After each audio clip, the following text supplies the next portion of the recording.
maybe a fourth. They're coming at him, he's been 6 and 7.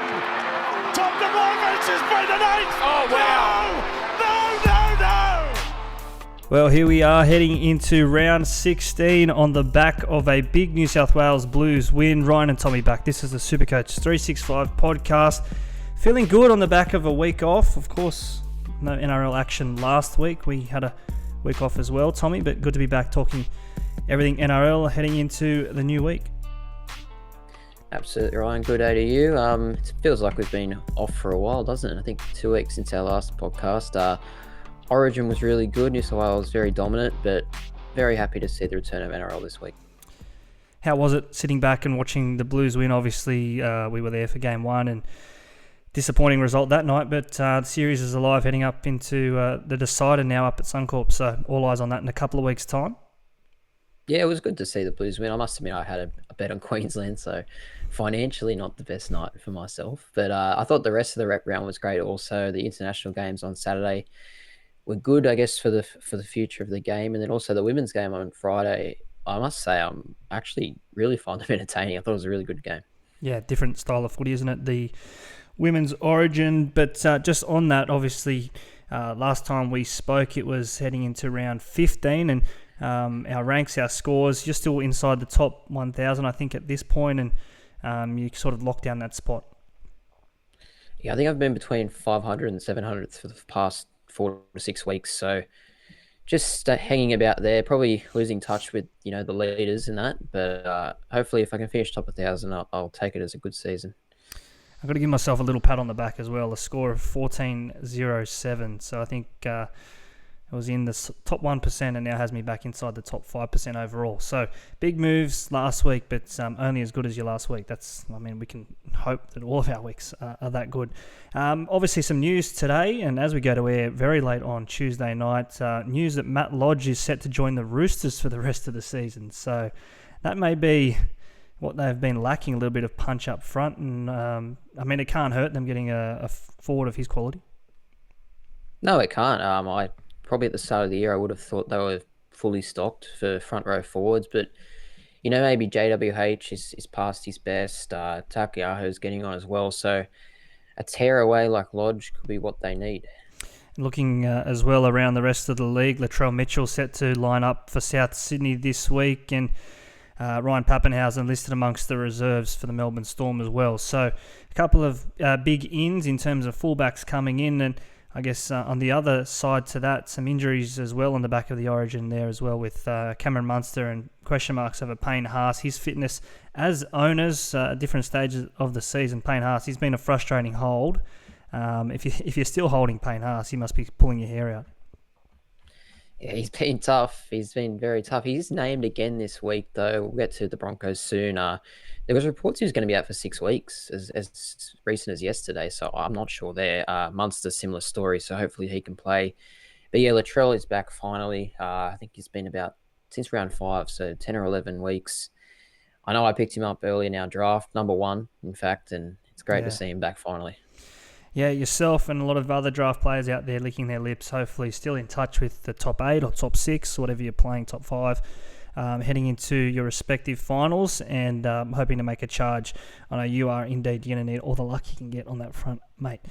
Usually up front in the top of the podcast, we promote our overall groups and such. We're going to check you back in on that this time next week, digest all of round 16 and we'll find out who's leading that this time next week, as we say. But let's get straight into this, Tommy. The round 16 preview, we'll kick it off on Thursday night.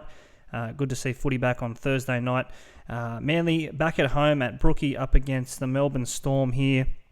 Traditional battle of Brookie. Can we still say that these days? So we're allowed to have punches in the game. If not, doesn't matter. Melbourne firm favourites here despite that question mark over Cameron Munster. $1.34 favourites with topsport.com.au. Manly the outsiders, $3.35 head to head. Yeah, I think all eyes will be on, I guess, the team list probably 24 hours prior to the game and then an hour before with Cam Munster, but also Ryan Papenhuyzen, named in jersey 19.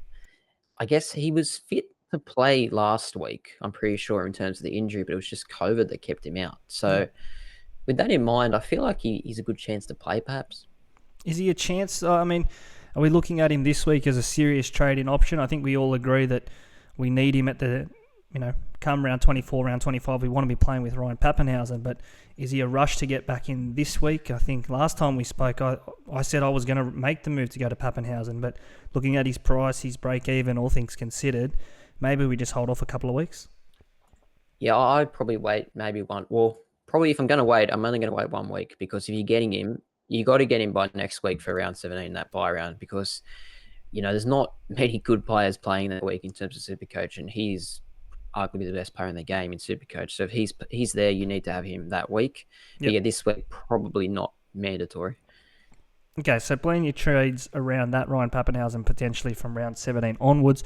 The only danger with that is, and I know that, probably not going to change a winning team, Brad Fittler, but he was around the Blues squad in 2020. So Nico Hines still unsighted as an 18th man, although I think you and I both agree Nico over Papenhuyzen, probably a more rounded and a better fit in all for that 18th man role should injury strike down the Blues at mid-game. Yeah, I just can't imagine Freddie making too many changes after the big win the other night. And, Hines, while he hasn't got on the field, he's still been in and around the camp the whole series. So I'd imagine he'd still be there for game 3. Nick Meaney is, of course, named at fullback, but with Cameron Munster, a question mark. Is there chances he maybe goes to 5'8"? We saw Meaney play in the halves to start the year when Munster wasn't there. That obviously opens the door for Papenhuyzen to go to the back, which the big winner amongst all of that, if Munster is to sit out this week, next week, maybe heading into game 3, could be the cheapie Grant Anderson, who seems to just be hanging around, persisting, and again, he gets a chance this week, as it is at this point anyway. Yeah, well, it's very important, actually, Paps and Munster, how they fare in terms of Anderson, because I think the price rise would be his next game. Grant Anderson, he's played 2, so the third game he'll go up. Whether or not he gets that third game is the big question. So, yeah, that's definitely a watch this space and pretty important.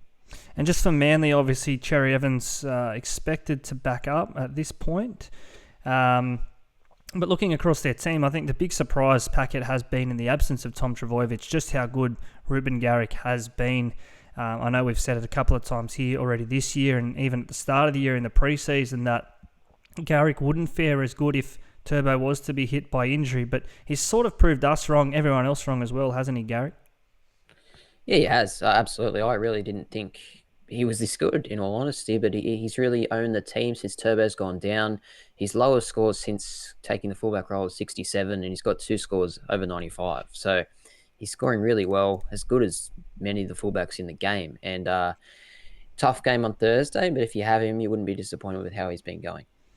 And obviously, he gets another chance to show what he can do this week. A tougher assessment this week for Manly, though, and the line, just having a look here on topsport.com.au, Tuesday night as we go to Melbourne, giving away 8.5. And I think Jerome Hughes is starting to hit his running game, the form we've seen him and what he did for New Zealand at the weekend. So if Munster is out, and I know we've said this a couple of times as well, maybe this is the week where Jerome Hughes steps up and shows his class against a fellow rep half back in DCE. Yeah, you'd probably have to be with Melbourne, but it's really hard to be confident about anything without, the likes of Paps and Munster, if we don't know if they're even going to play. So they still have a lot of quality, though, in Harry Grant and Jerome Hughes, as you say. So, yeah, you'd be with the Storm. All right, let's move on.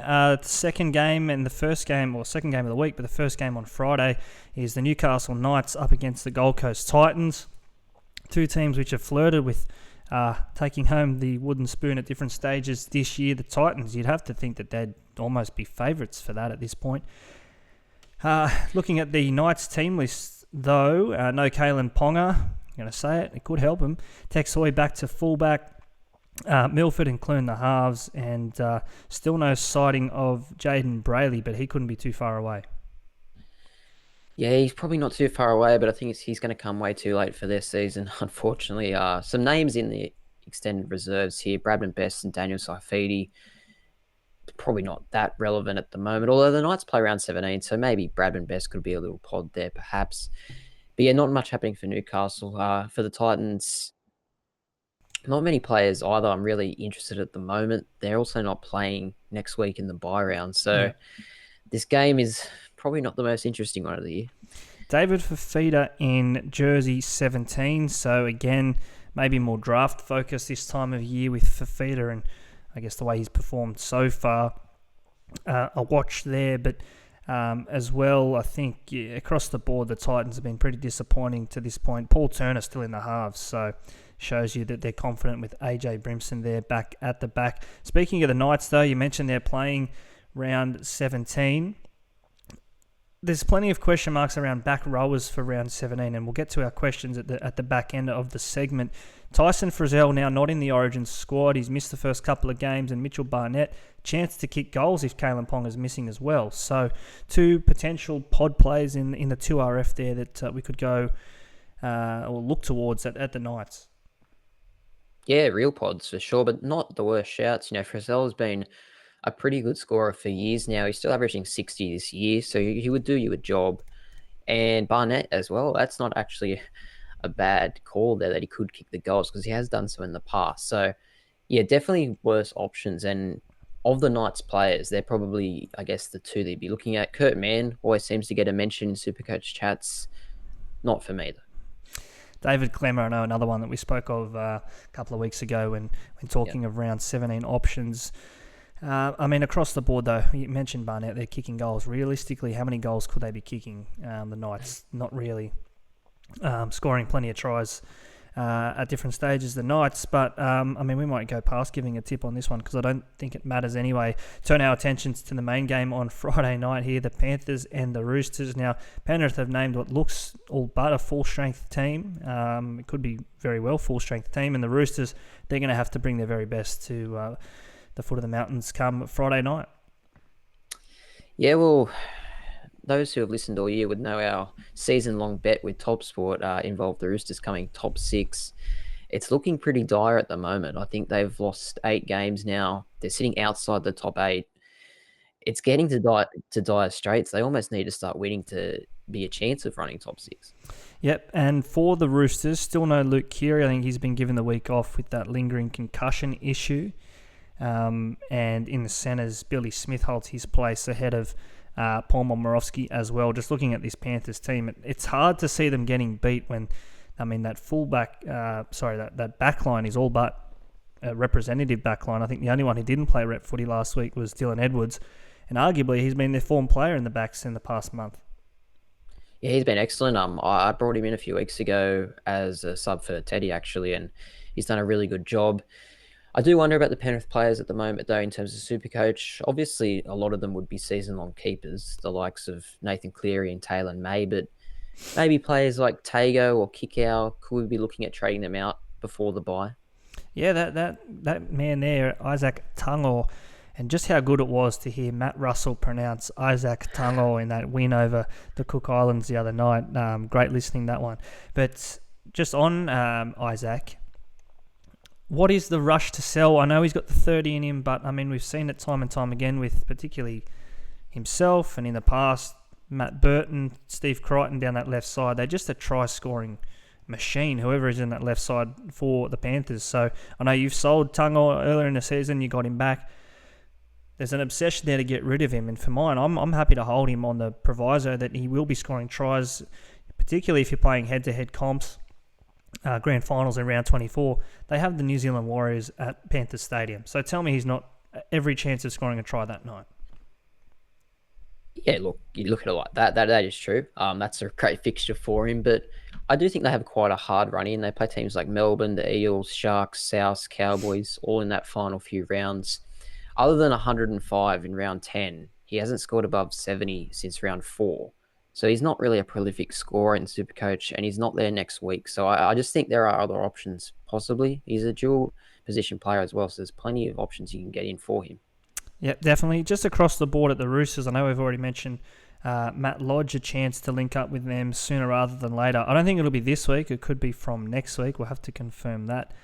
But what does that mean then for the likes of Lindsay Collins, Takeaho, and obviously Warrior Hargraves as well, the other sort of leading forward, but potentially could that impact their chances? Maybe not so much classic relevance at this time of year, but you just have to consider it as well. He may even take minutes off the likes of Nat and Egan Butcher off the bench. So, some of these guys that we have been playing with at different parts this season, suddenly their roles come into a bit of questioning.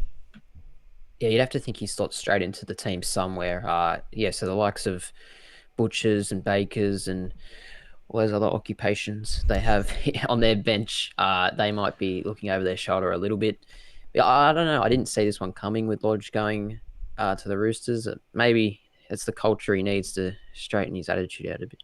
Yeah, I mean, he was talked of going to the Eels, wasn't he? Anyway, he finds his way potentially to Moore Park, and he could be everything that they need. We'll watch that one keenly. Topsport.com.au, the Roosters long outsiders here, sort of as to be expected. $5.65 head-to-head, the Roosters. I mean, I can't remember the last time I saw the tricolours at that price, and Penrith $1.15. They've already been well supported. The line has moved today from 14.5 to 15.5. And going with the minus, Panthers $1.85. So you're getting less than your head-to-head $1.90. Really shows the changing of the guard in the NRL the last few years. The Roosters were the best team in the comp, and now they're giving away 15 points. I know, but you can't really argue with it. The last few years, whenever they come up against the bigger teams, they really have been humbled. So, yeah, brave man to be against the Panthers. Pushing on to Saturday afternoon, 3 p.m. game. This one, the Bulldogs and the Sharks. This one, I think, is at CommBank Stadium at Parramatta. So, somewhat a neutral venue, it is. And the Bulldogs, $3.10 outsiders. The Sharks, $1.37 head-to-head, topsport.com.au. The line, 8.5. The Sharks, they're giving that away. Going off their last starts, both of these teams, I think the Sharks somewhat underwhelming against the Titans, had every chance to put them away and didn't. And the Bulldogs, they just got on a roll and they're hitting some form. Matty Burton, Josh Addo-Carr, $3.10. I think it's almost worth a bet at the price. Yeah, it's hard to argue. I think the break was different for both these teams. The Dogs didn't want to break. They'd scored 30 points 2 weeks in a row, something they'd barely done for the last 5 years probably. So they're playing really well. And then you've got the Sharks who, yeah, like you say, they beat the Titans, but that was a pretty dismal performance. They needed a break, I think. A couple of their players went off to Origin camp. Ronaldo played for New Zealand. So maybe they'll come back refreshed, but yeah, they need to improve. Now, Nicho Hynes, in that game against the Titans, plenty would have had him captain, unable to captain Cleary, who I think played after him that week, round 15. You can probably check that. But I think he scored 96 points, Hynes. Didn't do a hell of a lot, kicked some goals, missed a couple of goals as well. So it just shows you, we've said it time and time again here, how indestructible he is as a captain. And I think looking at the fixtures, the way they fall this week, he will be, if not the most popular captain, right up there in the conversation. Yeah, he's bulletproof, like you say. He doesn't even play that well. In recent weeks, I don't think he's played very well at all, and he's still scoring, respectable scores, and then a 96 against the Gold Coast. He just touches the ball so often and gets so involved. And yeah, I agree with you. On paper, against the Dogs, looks like a good game. Cleary, the other sort of likely captain option, has to play the Roosters. Yeah, I think you'll see Hynes very popular. Now, this time, as we say, a couple of weeks ago, we sat here heading into round 15 and we spoke of potential trade plays heading into the back end of the season. I floated the idea of selling Munster at the time, obviously not knowing he was going to get injured. My other play was bringing in Sione Katoa. I'm glad I did. I went the pod play against Ronaldo Mulatalo or Talakai, two options that will be there in round 17, we think, although maybe Talakai not with Origin. But Mulatalo and Katoa, if as I said, you want to be playing with at least one of them, I think, to end the season. Both of them just try-scoring wingers, and both of them scored for their countries, New Zealand and Tonga, at the weekend. So it shows you that, yes, they've had a week off, but they kept doing what they have always done. Yeah, no, I think they were great buys. Still probably are with the buy in mind next week. I just want to mention that man Talakai, though. I guess he's become a frustrating hold for owners. I've kept him waiting for round 17, but with the Blues' big win on Sunday, do you think that he might just get picked again in that 17? If it ain't broke, don't fix it, I reckon. And I think Freddie's sort of shown that mentality in recent times. And, I think of players like Tyrone Peachy, who was a part of that 2018 series win, didn't play a hell of a lot of minutes, but why would you change it if it's worked? And if that contributes to the week leading up to the game, and obviously that culture which you're trying to build there, why would you change it? So, yeah, I think Talakai's probably no chance of playing round 17, come to think of it now. Just speaking of those two wingers, Mulatalo and Katoa, they're about $1.75 both of them, topsport.com.au, anytime try scorers. And Josh Adokar, $2.16. That's probably worth a bet as well. He's in great form, is the Fox. And Tommy, just on Adokar, I think a couple of weeks ago we fielded some questions about was he relevant or could we be finishing the year with him. I sort of went against him as purely playing at the Bulldogs. Didn't think they'd be scoring points, but he and Burton, they've just got that combination down that left-hand side, and he could be an option to finish the year potentially if you think he can continue this try-scoring form. Yeah, very, very left field, I guess. He's pretty expensive. Look, I wouldn't go to him personally, but like you're saying, pretty much everything the Dogs are doing is through him and Burton. So if the Dogs are going well, he will be scoring well. Okay, let's leave that game there. I don't think too much else to touch on in terms of the Sharks or Bulldogs to finish the year.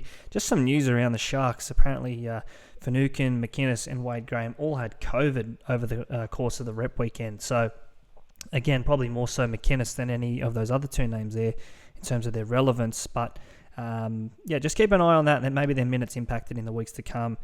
Those three there at the Sharks. Saturday evening, the twilight game. One of a couple of 4X derbies here, the Cowboys and the Broncos, and this one up at Queensland Country Bank Stadium. $1.45 the Cowboys, the Broncos $2.75 outsiders. Probably hard to argue with that given what we've seen recently from both of these two sides. Obviously, the Broncos, a last start loss against the Storm. Probably surprised us with the way they started that game. Yeah, they did. I thought Brisbane were really good against the Storm. They obviously didn't get the job done, but they really showed that even without Reynolds, they could do a great job and give it to, well, not give it to, but match it with one of the better teams in the comp. But the Cowboys at home, they're just playing amazing footy, and a lot of their, I guess, more experienced players are coming off now Queenslander efforts. Talmo has played for his country. They're firing on all cylinders, and then they bring in a player of the ilk of Luciano Leilua on the bench. Yeah, first time he will be seen in Cowboys colours, so be a big inclusion for them heading into the back end of the year. It really helps them, doesn't it? Because, they have Gilbert there down one side and Nanai on the other. But Leilua just has that spark about him, doesn't he? Something that probably Gilbert can't offer, and they've still got Cotter to come back into this team as well. So, only going to get better, the Cowboys, which is scary. For the Broncos, though, I think Paddy Carrigan's just been supreme, and if there are question marks around Payne Haas, maybe he is someone that we can look to after the Origin period, and pending his body's fit as well. Just gets through a mountain of minutes and pretty active in those minutes as well. Yeah, he's been awesome this year. I think I've said a few times, you found him pre-season and one of your best finds of the year for sure. He's been a great player. And like you say, after Origin, he might be a reliable option to have. I think Ezra Mam getting the 6 jersey again this week with Reynolds coming back. Tyson Gamble in jersey 20. I think Ezra Mam will keep that jersey, to be honest. I think Brisbane have been playing really well since he's joined the team. He's been pretty good in every performance. And if he plays around 17, those who picked him up in SuperCoach are looking pretty good. Yeah, hasn't done a hell of a lot wrong. Obviously, a bit of a step up in class against Munster and Hughes and the Melbourne Storm last time out, but still managed to score a try. Was pretty good, very good in that game against the Raiders the week prior to that. So, yes, he's rewarded those who brought him in. And probably you'd hold him for round 17 and then probably look to cash in and upsell to a gun as such to finish off the year. So, and put his cash to use. So that's the way I'd be playing Ezra Mam, or that's the way I will be playing Ezra Mam at least in the coming weeks. You mentioned there Adam Reynolds back. That's a big boost. And if anything, maybe hurts Katoni Staggs even more. Just still one of these names that we had at the start of the year. If you're still holding him, I don't know why he would be, but Katoni's been pretty good kicking goals at least. Anyway, it's been propping up some of his scores. Yeah, that is actually disappointing for those who still have him. He's actually been really accurate with the goal kicking, so maybe when Reynolds does move on, he will be a goal kicker in the future, but it doesn't help at the moment. Anything else this one here, Tommy? Obviously, just looking at these team lists here, Kyle Felt back in jersey number 22 as well, so he's eyeing off a return sooner rather than later, and again, good things happening up there for the Cowboys. Just on that game as well, if you are playing try scorers, the favoured way, as it usually is when you're looking at a Cowboys game, is Murray Tuolangi, $1.92 anytime try scorer. He's opposite winger Tabuai Fido, $2 anytime as well. Tuolangi probably a little bit disappointing the other night in Origin, so he might be looking to bounce back here. Yeah, it was a tough debut, I guess. The team was barely had any ball for most of that game. He had to do a lot of defence. He didn't probably get to show his best. So, yeah, he might be looking to bounce back with a try this Saturday. Now, talking about looking to bounce back, what about the Rabbitohs? So disappointing in that game against the Dragons. I don't think anyone could have predicted that. What was it, 32-0 at one point, maybe more? No one saw that coming, and I think the man in jersey number 1, he has to be the one to spark this back end of season revival. If anyone can, it has to be Latrell. Have you ever seen a team just less up for a game than that night? It was just bizarre. The things they were doing in attack, they barely made a tackle. Cameron Murray was even falling off tackles in the first half. I don't know what happened. They can't be that bad again, South Sydney. And like you say, clearly their best and most influential player returns. Yep. It'll be very exciting on Saturday night. Now, Cody Walker still there as well in the 5/8 role, and Lachlan Ilias named to start at halfback. So, I mean, he was hooked after 20 minutes in that game. So, again, getting back to their full-strength spine, at least the spine that they wanted to run out with for most of this season. Tane Milne in the centres with Campbell Graham. And for those who brought in the likes of Johnston and Graham, yes, they've had a couple of big weeks, but that game against the Dragons, a real dampener on what they could have thrown up. And obviously round 17 considered as well, not what you were hoping for with forking out the money for those high-priced centre wing options. No, it wasn't. I guess Campbell Graham has been a bit of a roller coaster the past few weeks. He went really big 2 weeks ago and then that low score. But look, I'm just looking at round 17 with these players. They play in the Knights. They still have a pretty strong team on the park for round 17 South. They should be able to put a score on, hopefully. So those players might be able to do something. Just the last thing on South, Blake Taff, jersey 18. He's probably been my worst trade in this year. He just does not hit the heights. He can't even make the side now. I'm hoping in the bye week, if Latrell makes Origin, he'll get the 1 jersey. But yeah, it hasn't been great having him. Yeah, he had all the potential, didn't he, Blake Taff? It just looked too good to be true. And obviously, good dual position player, goal kicker as well. You'd think hands on the ball at Souths. He had all the upsell in the world, really, all the potential. Just hasn't hit any heights since. And on the Eels, I mean, they've been pretty phenomenal. I think that game against the Roosters before the bye was such a high standard. Some of the tries in that game were just incredible as well. That first half was really, really good viewing. And I didn't think I'd ever say this, but Sean Lane could be the most dynamic back rower in the competition at current. And obviously outside of Isaiah Papali'i, his Eels teammate maybe, but Sean Lane, Dylan Brown, what they're doing down that left side, it's something to behold. Yeah, how good was he against the Roosters? He was impossible to put down. His offloads were just giving them all sorts of headaches. And a little spoiler, but he might be in my team in the next half an hour in our trading places. Wow. But yeah, you just can't understand the Eels form lines. We've said it a few times this year. They've lost to the Dogs and the Tigers, and they've beat up on the good teams. So on their day, they're probably, I guess, the third best chance to win the comp. Yeah, probably. I mean, it's hard to look past the Panthers and the Storm for obvious reasons, and then naturally you fall to the Cowboys there in third. But the Eels, probably even a bigger threat than the Cowboys, given what we've seen so far this season and being able to win big games away from home. Not that this is a big game, but they are away from home again this weekend against the Rabbitohs, hoping to make another statement. Make a Sevo another name there that hit some highs in that game against the Roosters. I think he scored a 70-odd, but just flopped against the Bulldogs upon his return. So probably Make a Sevo has let players down who had brought him in for the back end of the season. Yeah, probably hasn't hit the heights we all wanted him to. I read some news on Instagram today. It could be absolute bullshit, but Ryan Madison might be a late withdrawal due to an injury. He's ongoing rib injury. So if you are owning him or looking at bringing him in, maybe we'll keep an eye on the team lists. Yeah, he would have been a popular trade in at different parts. And then obviously was included in that Origin squad for Game 1. So if you still are holding on to Ryan Madison, just be mindful of that. The Eels $1.54 away from home. The Rabbitohs $2.50 outsiders there at Accor Stadium. The Eels at the minus 5.5, $1.95. I think I'd be going that way. I think the Eels are probably just too classy for Souths here, and I think they do it by more than 5.5. Yeah, I'm really not sure. I can't get a handle on the Eels and Souths. This is probably their biggest game of the year to actually show something. They've got all their players back on deck. They have to lift this week.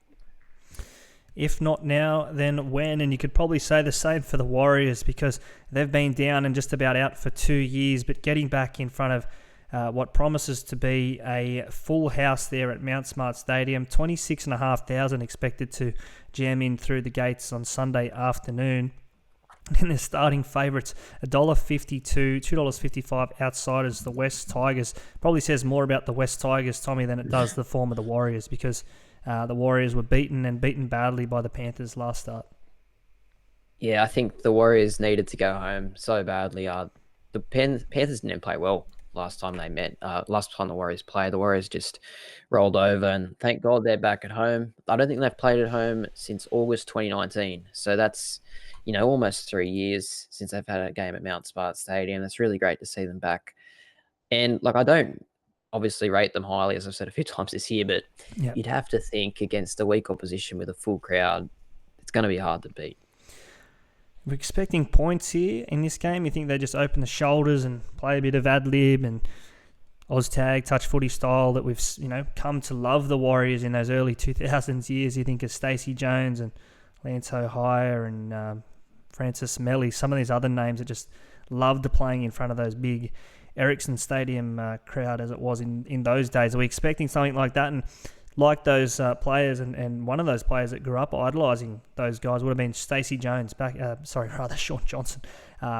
Shaun Johnson idolising the likes of Stacey Jones. So, get to go now to play on his home ground, essentially, with his hero as his coach. Yeah, exactly right. It promises to be a great occasion. Hopefully it turns out that way.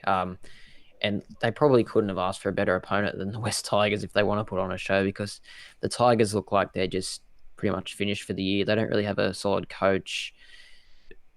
They're just giving up in games, to be honest. They got slaughtered by the Dogs just last week. Adam Dewey's still on the bench. I'm surprised he's not in the side already. I thought he would have been. I suppose he's only had one game back, but I mean, you've only got probably 8 games left this year. I'd be trying to put him in the halves for as many as you can. Yeah, I mean, there's no chance of playing finals, are they? You wouldn't think, the Tigers. So I think as soon as he's back in that full fitness, they probably just throw caution to the wind and just let him out there and maybe play a roaming role. If they can't find a way for him to get into the halves, aside Brooks and Hastings, maybe it is like that turbo, just follow the ball in, as we saw him do in Origin last year. Really nothing too much SuperCoach of relevance there to talk of in that game. So yeah, why not we just push on here. Last game of the round, the Dragons and the Raiders. This one, Sunday afternoon, rounds us out. The Dragons, $2.10.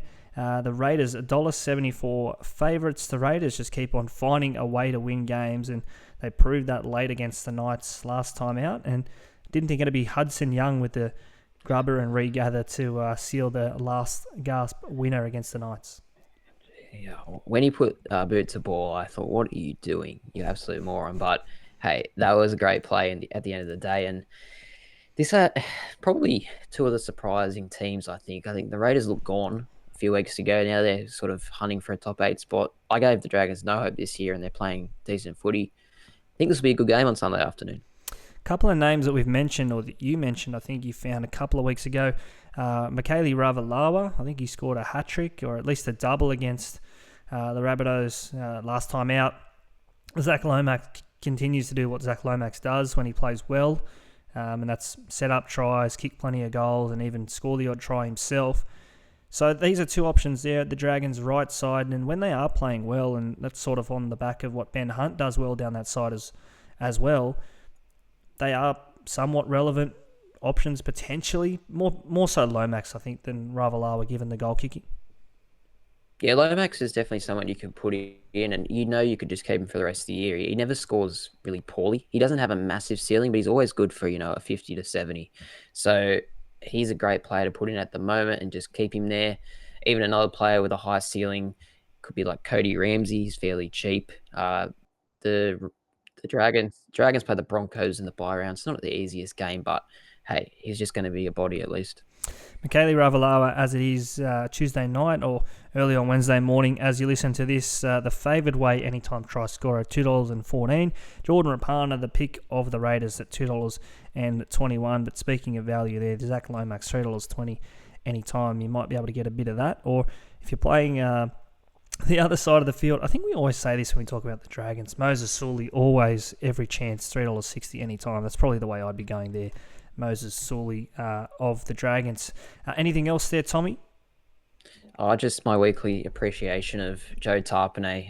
Another 82 last week against the Knights. He only played 45 minutes and got 82 points, 58 base. He's just in career best form, and I think he's a season-long keeper now. Yeah, that's something I have to say here as well.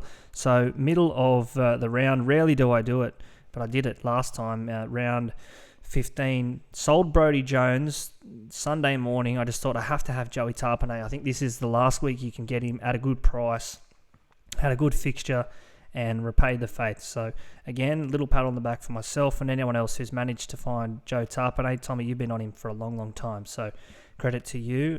Deserve all the rewards you're getting for that. That wraps us up, though, in terms of our round 16 previews. We're going to go to a quick break. On the other side, we're going to talk captains and answer some of your questions as well.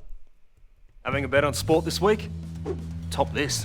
Whether you're into cricket and curling or golf and greyhounds, Top Sport will let you on for plenty. And with literally hundreds of markets from your own backyard to the international stage, Top Sport has you well covered.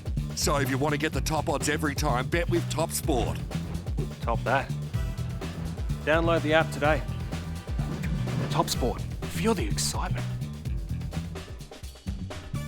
Don't let the game play you. Stay in control. Gamble responsibly. Yeah, welcome back. SuperCoach365 podcast, proudly brought to you again this year by topsport.com.au. If you aren't already a customer, head on over, check them out. You can find the link to do so. Sign up in less than 5 minutes and get into it with TopSport. The link in our Instagram bio. That's the place to start. That's not where it ends, though. Tommy, let's talk about Game 3 for State of Origin. Before we look at some captains, I can't believe this. I've just nearly fallen off my chair here in the ad break. Game 3, Suncorp Stadium, a decider. New South Wales, $1.65 favourites. Queensland, the outsiders. Maybe this a question mark over Munster's fitness. Will he be there? Will he not? I think it probably gets closer to $1.90 each or two come game night. Even Maroons maybe even start favourites for mine. Wow, that's a big call. I don't know. I think I have a different view to that. I just think the Blues were supremely dominant the other night. I know a lot of people are saying the sin bin was the moment which changed the game, but I don't agree with that in hindsight. I think the Blues were just the much better team, and I don't know if I know Suncorp Stadium, Lang Park, the romantic nature of it all. I don't think it's going to be enough to turn the tables. Okay, I mean, I just know, having been there on an Origin night, it is a very different feeling to walking out to Sydney Olympic Park or wherever else they may play. But I don't know, how can Queensland start outsiders in an Origin at Queensland? It's beyond me. Anyway, that one in a couple of weeks' time. July 13, in fact, Wednesday night footy. Good to have Origin back on Wednesday night to round us out. Tommy, let's talk some captains for round 16, though. We've already hinted at Nicho Hynes, probably the pick of the bunch in that game against the Bulldogs, which means if we're playing a vice-captain option, it's going to have to be pretty early on in the round. Yeah, it is. I guess the Storm on Thursday night, throw up some decent options. If Paps was to play and you are to put him in, probably a vice-captain option, to be honest. Munster, question marks on his fitness, obviously. Harry Grant is another one, so a few Storm options. Yep, and obviously if you're playing with, I don't know if you've said it there, I was sort of tuned out, but Jerome Hughes, I think, is always an option, his running game, and maybe Garrick, potentially, if you think he can score a try, kick some goals as well. Maybe not against the Storm defence. Again, the Panthers, if you have a Nathan Cleary, if you can make that work, very quick turnaround, though, Friday night, the late game into the Sharks on a Saturday, so I have to be mindful of that. But I don't know, I looked at my team, I don't really have many non-playing reserve options this week, maybe outside of a TAS, but I mean the high ceiling centre wing options that we've got, you probably don't want to be playing too much around. You know, don't overthink it, really, don't overcomplicate it. Yeah, it is a balancing act, the old loophole. Like, obviously, if you have a big vice-captain score, you're going to be pretty desperate to use it. But you got to think of the flip side and the score you might lose and the score you might end up picking up. I think if it wasn't last week, it was 2 weeks ago, Ben Trbojevic got a 7. And anyone who looped, I guess, got that. So you got to be mindful of those sort of things. Beyond Nico Hines, I don't know if you'd really be looking at anyone else as a captain. There's some pretty weak games rested around. I guess Isaiah Papali'i maybe is a safe 70 to 80, but yeah, you'd be a brave man to go around Hines. What about your man Joey Tarpanay? Sunday afternoon footy, maybe VC Hines, but again, it's probably risking more risk than reward, really. Trying to outthink the room, perhaps. Yeah, it'd be a real pod, I guess, if you're really trying to chase points, maybe. But yeah, I'll be playing it safe, I think. All right, let's move on. That considered, let's do some trading places now. We've sort of rushed to put this together tonight. So if you are watching us on YouTube, apologies, no graphics, but we'll talk you through it anyway. Tommy, big week for you as it stands, and obviously we'll confirm all of our teams Thursday night on our Instagram, 7 p.m. at SuperCoach365. That's where you'll get it. But Tommy, trading places, let's talk that now. Maybe I'll kick us off. I'm not doing any trades this week. I just don't think there's anyone really jumps off the page, which you have to have, which I don't already have. And already sort of planning ways to cash out the likes of Karaz and Ezra Mam and some of these other bodies there that are waiting to be sold. Isaiah Tass, another one from the Rabbitohs, I mentioned a couple of times. So I'm going to save my trades this week. Eyes on round 17, 18, flipping these cash cows into some serious guns from that point.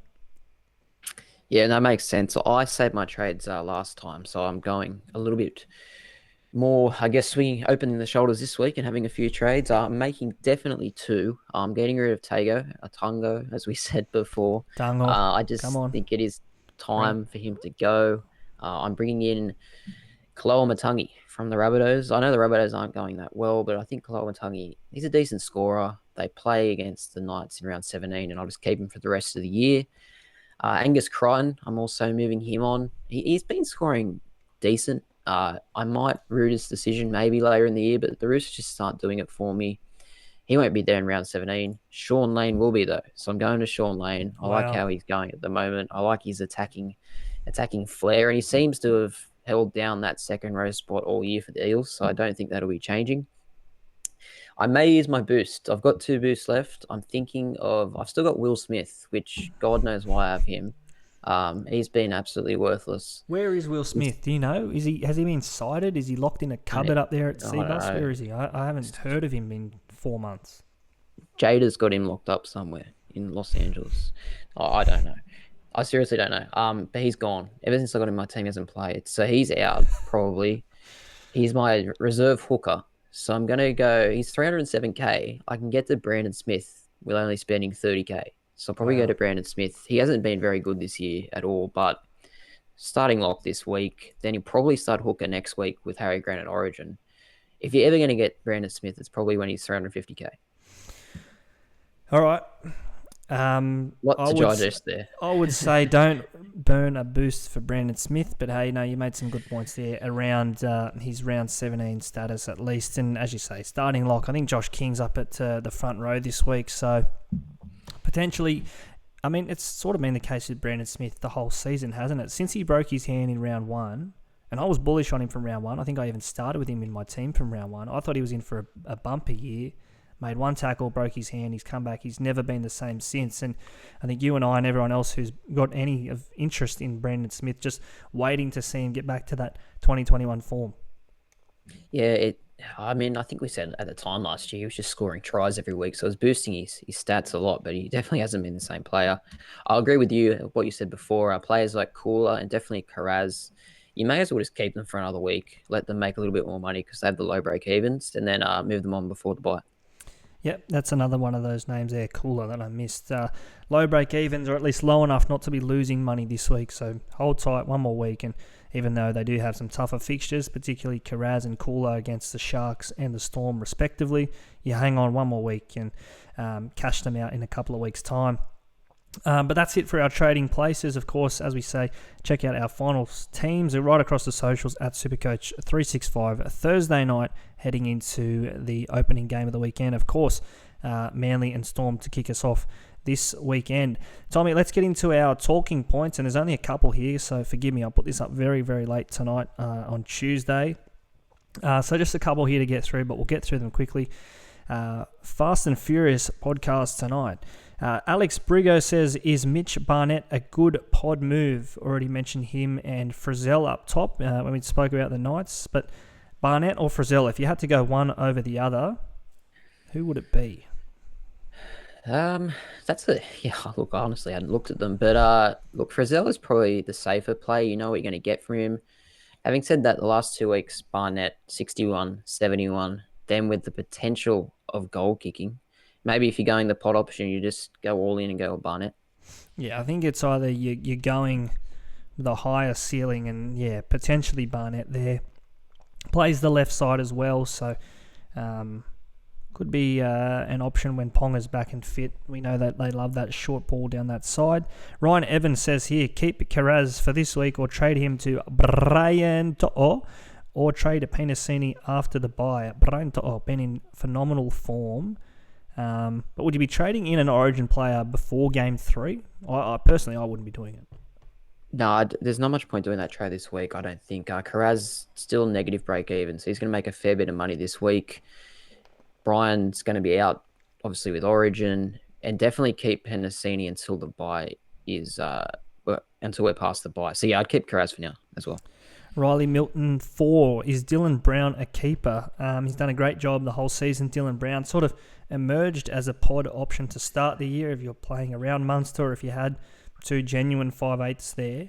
Dylan Brown, I think he surprised us with how well he's playing this year and just consistently churning out scores, which are hard to argue why you would sell him. Yeah, I don't see a reason to sell. Plays the bye and have a decent run to end the year. And play well for the Kiwis as well. So shows you can do it for country and club. Dylan_McInnes_06 says here, best 2RF and front row forward options for Nat Butcher. So one or the other there, pretty much the best middle forward or an edge if we're looking that way for Nat Butcher. Well, I guess I brought in two of these guys, so I'll go with Sean Lane and Kaloa Matangi. They're both a bit more expensive than Butcher, but not too much more. Yeah, I mean, outside of those two you mentioned there, talking high ceilings, but I mean, if you're talking consistency, it's hard to go past Paddy Carrigan. Bit of a man crush for Paddy Carrigan. But again, Isaiah Papali'i, probably the pick of the bunch if you have the money to do it for Nat Butcher. Tyron Bishop says here, must have hookers and front rowers. Now, I wouldn't say Brandon Smith is a must-have, Tommy, but in terms of must-have, which two do you want to finish with? Is Smith a stepping stone to Grant, or are you just happy to run the pod Storm option alongside of Damien Cook? Yeah, I've had Cook all year, and I was always planning to get to Grant, but I don't know, the later we get in the year, I might just not bother. There's probably not a lot of must-have hookers. I found that position tricky all year. In terms of front rowers, what do you think here? I think Tarpanay and Pupley are the clear two. Yep. But then options, like you said, like Clemmer could be good for the bye week. Yeah, I mean, I'm playing those two that you mentioned there up front. Clemmer, as you say, an option always. And I mean, what's James Fisher-Harris doing? We haven't really spoken a hell of a lot about him this year. This time last year, he was probably 60% owned. I feel like we haven't mentioned his name at all this year and lost the dual position, which hurts him a lot. But is he doing anything? No, only averaging 53. He's down 10 points on last year's average. Right. You know, when you've got players like Pupley and Tarpanay getting 80, it's probably hard to get JFH in, I guess. Yeah, okay. No, I mean, it's hard to go past those names that you mentioned there. Last question here from Nolan Clark. Is Ruben Cotter a sell, and what about Ryan Pappenhausen? How long is Cotter out for still? It was a few weeks, wasn't it? So I would be getting rid of him. I probably would have already. Yeah, I don't think he'll be back until at least round maybe 19. Obviously injured himself in 15. 16 was 2 weeks after that, essentially. So he's had all of the rep round to recover. Didn't play Origin. Yeah, I don't see him getting picked for Game 3 without having played in a couple of weeks. Although potentially he's what they missed in Game 2. So maybe Billy just throws him straight in on the back of no club footy since really, effectively, that Game 1 performance where he made a real name for himself. Tommy, let's leave it there, though, in terms of questions. The podcast tonight, short and sharp, as we say, getting back into it and maybe a little bit more in-depth this time next week. But putting things together at short notice tonight, you've done well. Thanks to you. Cheers, mate. No, it's good to have the footy back. 2 days away from the NRL returning. It's felt like a long gap, so great to be back with the SuperCoach as well. Of course, stay tuned to us, our socials right across not only the weekend, but in the lead up to round 16, you'll get us at SuperCoach365, Facebook, Twitter, Instagram, wherever you are, we are there as well. If you're watching us on YouTube tonight, or during the day, anytime in the lead up to round 16, as we say, thumbs up, subscribe, like, leave us a comment as well. We'll get back to you between now and kickoff. Tommy, good luck to you this week. Hopefully some green arrows for you and continue that rise up inside the top 1,000.